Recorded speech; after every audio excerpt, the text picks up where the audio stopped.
All right, so last class we left off here with our ball bounce, and we had just ghosted this to start kind of previewing, one, the arcs of the ball, but also just kind of getting an idea of how we could build in this anticipation. So we needed the ball to kind of match the direction of the arc here to, again, anticipate the ins and outs of our arcs.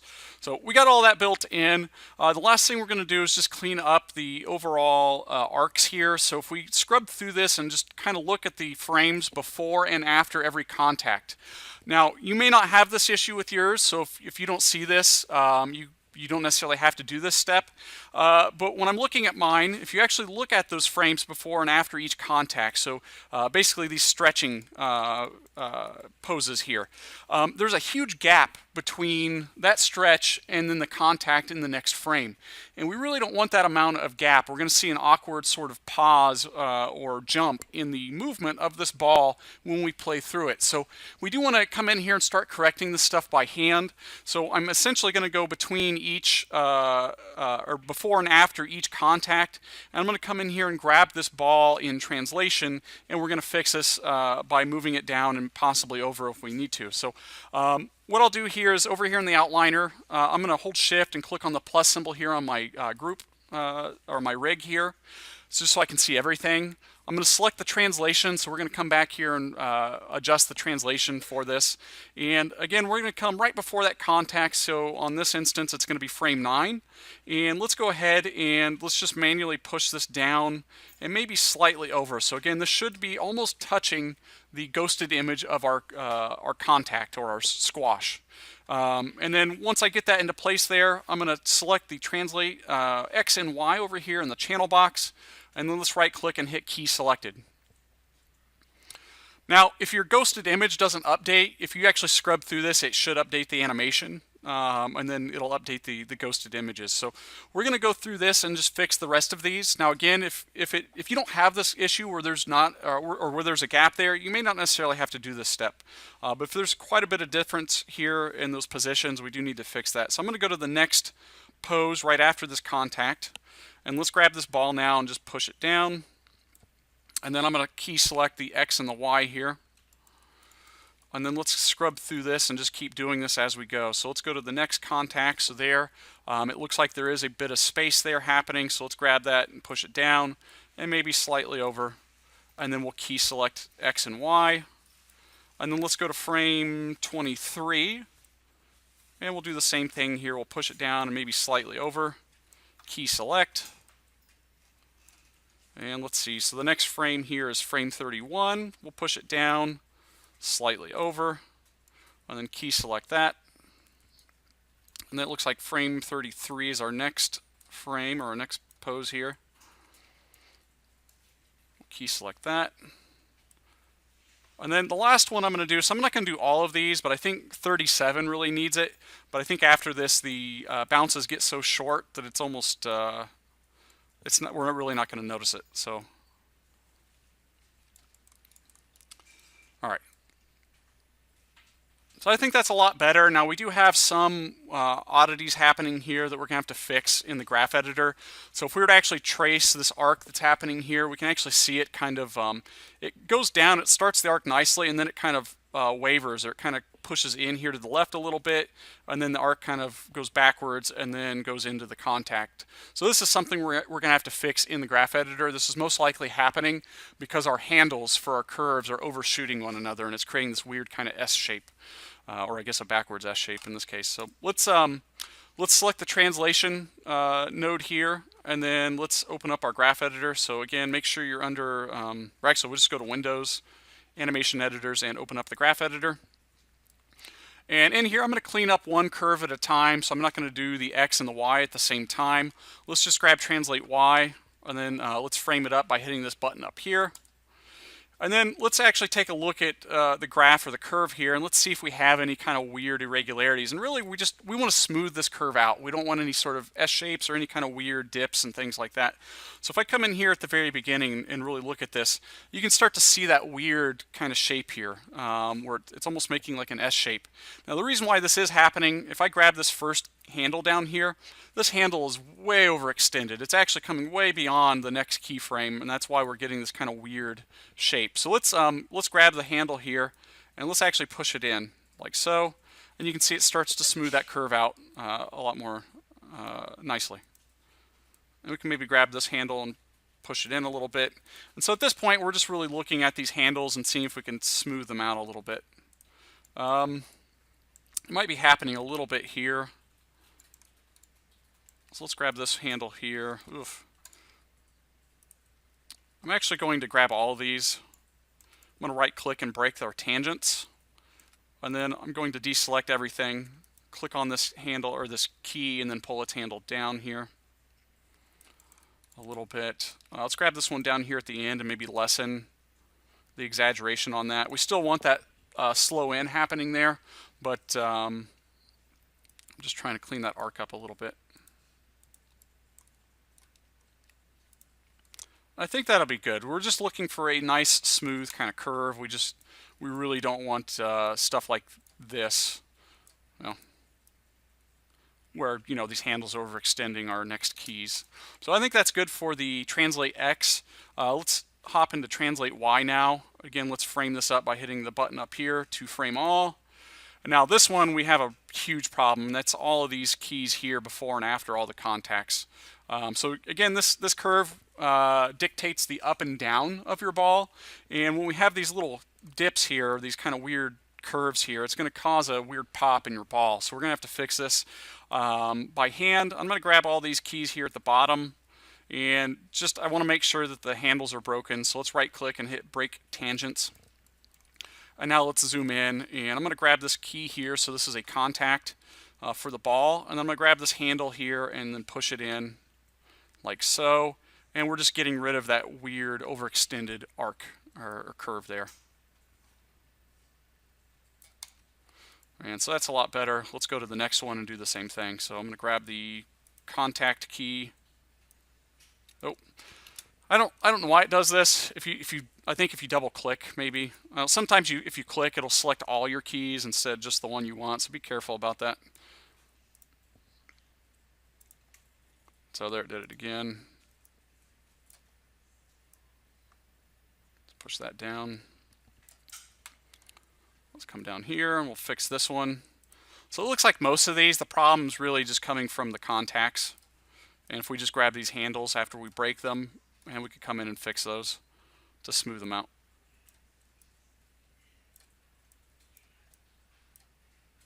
Now this one isn't really an issue with a contact, but I think that handle's too far up.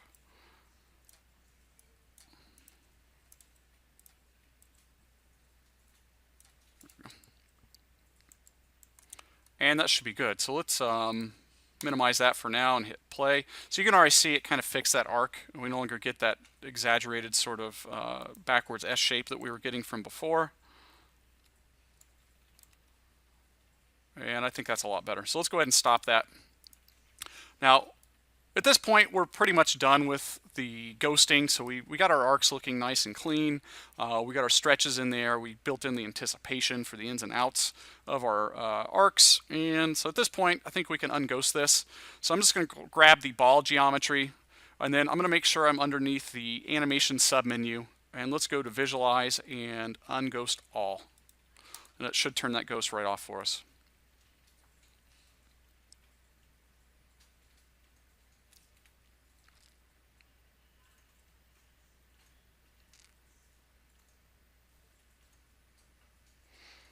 All right, so at this point, we're almost done. We just need to add the roll. We need our ball to start rolling forward. So that's going to come out of the rotate group node here. And what we want to do is we want to start on frame 1. And let's see where the rotation's coming from. So I'm not really sure. Let's take a look here. So it looks like it's going to be the z-axis. So this is what's going to make our ball look like it's going forward here in rotation. So we want it to start at 0 on frame 1. So let's make sure we're on frame 1. And then over here in the rotate Z of our rotate group node, I'm going to right click and key select that value of 0. Now our ball is going to roll through this entire animation. So we want it to roll through till I think frame 80, because that's when our roll stops. And we actually need it to roll backwards in order for this to look like it's rolling forwards. We're going to rotate it backwards so it looks like it's going forward. So we need to take our rotate Z, and we're going to put a negative value in here on frame 80. Now this is another one of those instances where we don't really know what the correct value is until we test it out. So this is kind of a trial and error thing. I'm just going to put in a value, and we're going to see what it looks like, and then we'll adjust it accordingly from there. Now I know it's going to be relatively high, so I'm going to do something like negative 1500, and then I'm going to right click and key select that value of negative 1500 on rotate Z on frame 80. And in order to see this now, I need some sort of point of reference or a texture on the ball. So we already applied this on the last class. So if I hit 6, I should be able to see that shader on my ball. And let's zoom out here. I'm going to turn off the grid now, just so it's not visually distracting. And let's go back here and hit play.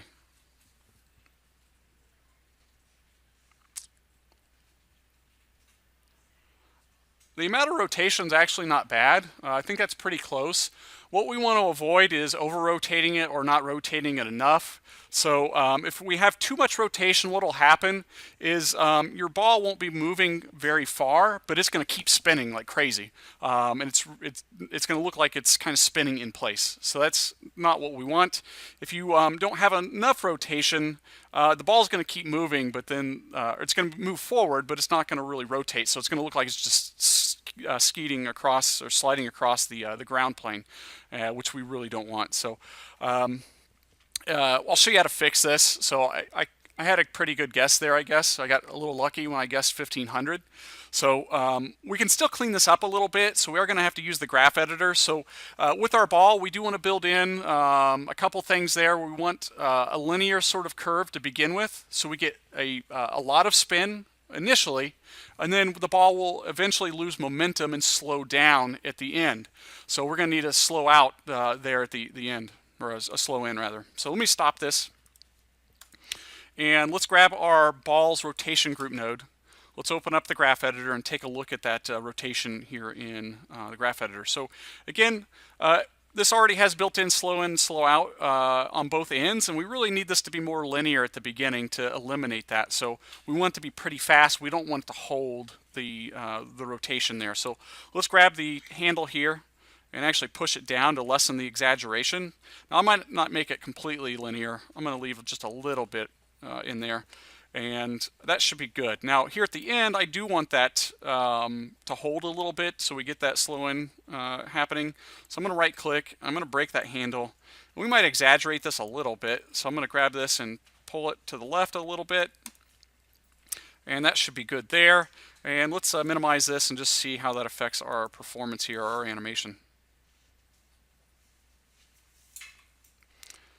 And I think that's working a lot better. Now, just to show you what happens if you don't get lucky on your first guess on terms of, how much should I rotate this ball, you can fix this in the graph editor. So if I grab the rotation there and grab this last keyframe. So again, remember these values going up and down vertically here on the side. So it starts here at 0 and it goes down negatively, or it goes positively if you go up. These are Maya units. So this is what's dictating how far this ball is rotating in Z, or how many units it's rotating in Z. So if I were to take this key here at the end and push it down further, that means it's going to rotate negatively more. So, if I take this down to negative 2000, it's going to rotate backwards a lot more times or more frequently. So let's take a look and see what that looks like at negative 2000 rotations. Let's actually go extreme just so you can see what it looks like. You can also update this here. So let's key in. Actually, let's just do it in the graph editor. It looks like I accidentally put it on frame 81 too. Let's grab that and put that back over. And then I'm going to come in here and key in negative 4000. And you can see it shoots that key way down there. And now let's see what this looks like. So this should be totally wrong. Yeah. So this is too much rotation, and the ball's only moving forward very slowly for a little bit of time, but this thing just keeps going in terms of spinning. So that's obviously too much rotation. Now, not enough rotation is going to look something like this. Let's take this. So I'm going to select this last key here, and I'm going to come up into the stats editor here, and let's key in 100. So that's going to, no, let's do negative 100. No, let's do negative 500. There we go. And let's see what that looks like. It's going to look awful. I can tell you that. So I guess this just kind of changes sort of the interpretation of this animation, or the performance we're getting out of it. So this is almost like the ground is made out of ice, and this thing is just sliding across the ground.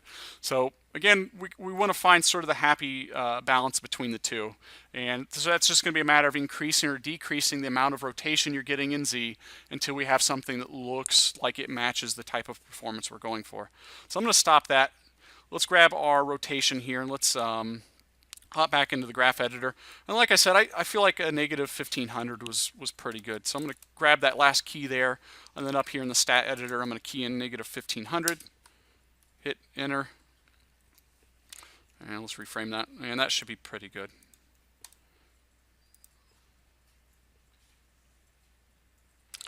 I could probably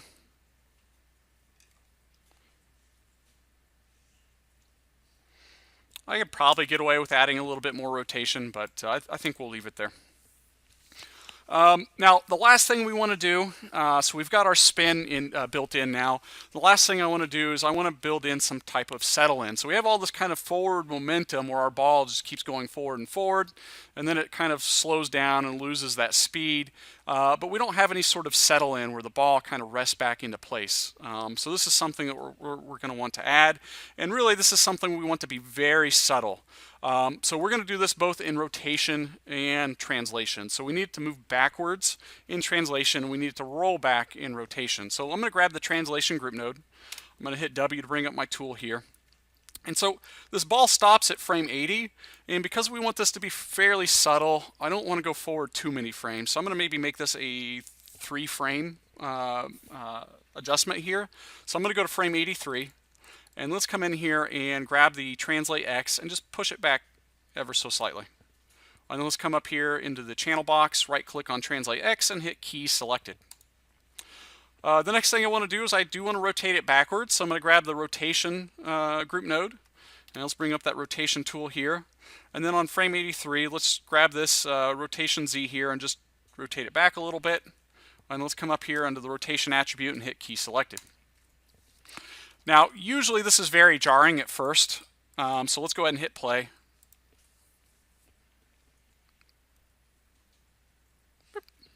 Yeah, so not subtle enough. Now, part of this is because we haven't cleaned this up. A lot of the times when we start adding keys like this, again, we get those handles that overshoot one another, and we need to go in and smooth the curve out. But also, there's not enough subtlety in terms of the increment of movement. So we could maybe get in the graph editor and start adjusting the height of our keys in the graph editor so we can either increase or decrease the amount of movement in Maya units. So let's go in and fix that. So I'm going to stop this. Let's hop into the graph editor, and let's start with the translation first. So I'm going to grab that translation node, and we moved it back in X. So I'm going to grab that X attribute here on the left column, and let's hop here at the end and take a look. So yeah, I can already see that weird kind of S shape happening there, and that's probably happening because the second to last keyframe is overshooting it, and it is. Now, if you don't have your broken tangents here, just make sure you grab both of these keys, right click and hit break tangents, and then I'm going to come in here and grab that second to last key. Let's grab its handle that's way overshot here. Oh, be careful. So again, it selected all those, and when you edit one, it edits all the others.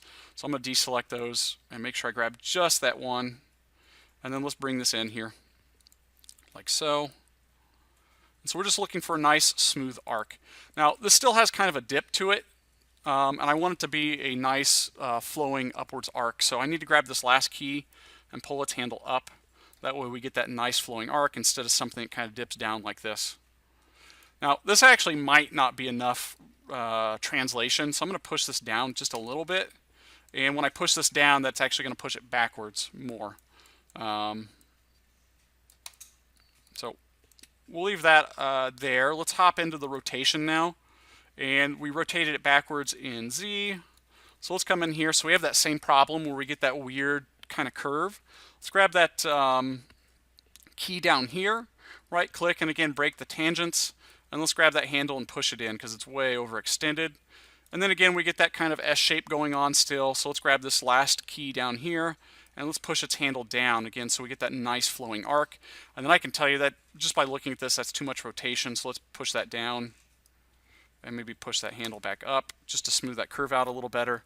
And so at this point, it's going to be a back and forth process. We're going to change that a little bit just by slightly reducing the amount of movement in both rotation and translation until we get a nice subtle settle back into position. So let's deselect that and hit play.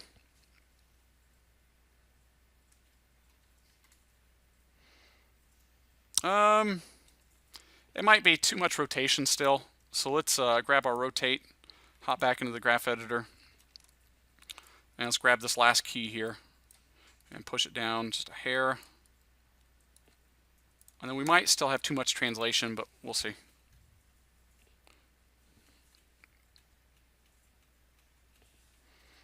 Yeah, I'm going to take it down just a bit. Just going to take the rotate. I'm just going to add just a little bit more by pushing that up. Oh, not all of them, just that one. Just a little hair. And then let's grab our translate and let's grab our X.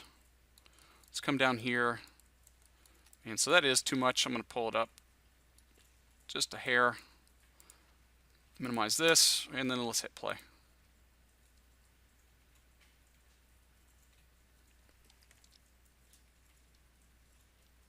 And I think that's better. So we could keep trying to finesse this by again going back and forth between the two.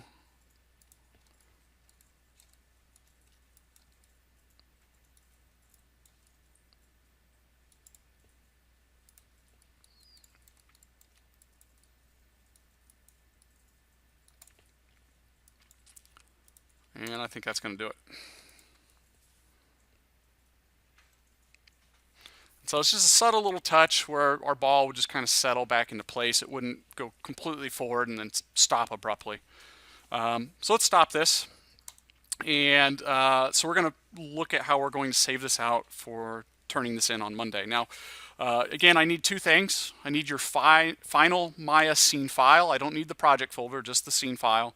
And then the play blast that we're getting ready to set up. Now, we want to think about the sort of the staging process of your scene here. So when we're baking out the final play blast here. Now, you want to take this from an interesting angle. So if we do it from the side here, we're going to see the arcs here, but we're not going to, it's not a very dynamic angle here. We're not seeing, it's maybe not the best angle to view this from. So we're going to change the camera angle. Another camera angle that isn't very good is one that's coming maybe from the top like so, because we don't see a break between the ball itself and the ground plane or the horizon line. And this is not really, again, demonstrating all the hard work we put into this ball. We don't really see all of the bounce, the stretch, and all that. We don't see the arcs at all in this. So again, this would be a terrible camera angle. We want to see as much of this as we possibly can. So I think a 3/4 angle view is really good. Now a really low one, again, may not be the best. So we want to maybe have our camera tilted, coming a little up a little higher, tilted down at our scene. And then we don't want our camera to be super far away. So this is maybe a little bit too far. So we really want to frame this up so we're utilizing or maximizing our screen real estate. So I'm going to zoom in as much as I can here from about a 3/4 angle view. And let's scrub through this and see where our ball ends. So it comes right off of the frame. So I might zoom out just a little bit here and push my camera over. And I think that'll be good. So I'm really using as much of my screen as possible, and I'm getting all the performance here. There's a clear distinction between the ball and the ground plane, so when it gets into its arcs, all of its arcs are clearly above the horizon. So I think that'll emphasize the arcs and the motion that we're seeing throughout. Another thing you want to do, so I've already turned mine off, but just make sure you turn off that grid so it's not visually distracting and in the way. And then we're ready to play blast this. So I'm going to right click the timeline down here below. Let's go to Play Blast and click on the options box and then just double check these settings. So for format, we want to make sure we have QT for QuickTime. Encoding is set to H.264. Quality, leave it at 70, that's fine. Your scale, we do want that to be a value of 1. Frame padding, we'll leave at default, which is 4. And then you want to make sure you have Save to File selected. And then down here below, we can select the movie file, and we're actually going to hit Browse. And I'm just going to temporarily save this to the desktop. Now, with this, since you're going to turn this in, this actual Play Blast, make sure you name it with your naming convention. So we want to title this last name underscore first name underscore Ballbounce. And so we'll just name it as such and hit Save. And then we'll hit Play Blast. Now, I already saved this in the previous class, so I just hit OK to overwrite the old file.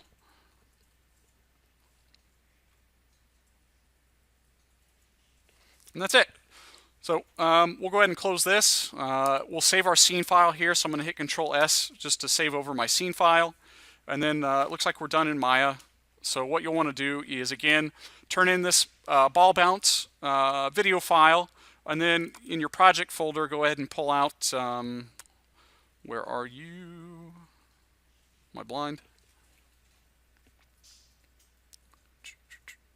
Fruitbowl. Maybe it's in here. Oh, here it is. We'll hop into our scenes file, and then again, I would turn in my final Ballbounce scene file. So that's what I need for Monday. I'm going to stop here.